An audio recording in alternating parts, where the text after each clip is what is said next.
ನಮ್ಮ Sahyadri news channel ಅನ್ನು YouTube, Facebook ಹಾಗೂ ಇನ್ಸ್ಟಾಗ್ರಾಂನಲ್ಲಿ ನೋಡಿ. ಸಬ್ಸ್ಕ್ರೈಬ್, ಲೈಕ್ ಮತ್ತು ಶೇರ್ ಮಾಡಿ ಪ್ರೋತ್ಸಾಹಿಸಿ. ರಾಜ್ಯಗಳಿಗೆ ಕಳಿಸ್ತಾ ಇರೋದು ಮೇಲ್ನೋಟಕ್ಕೆ ಕಂಡು ಬಂದಿದೆ.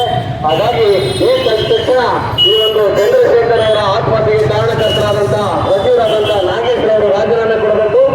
ಡೆತ್ ನೋಟಲ್ಲಿ ಬಂದಿರುವಂತಹ ಅಧಿಕಾರಿಗಳ ಹೆಸರನ್ನ ಪರಿಶೀಲನೆ ಮಾಡಿ ತಕ್ಷಣ ಅವರು ಕೂಡ ಸಸ್ಪೆಂಡ್ ಮಾಡಬೇಕು ಅಂತೇಳಿ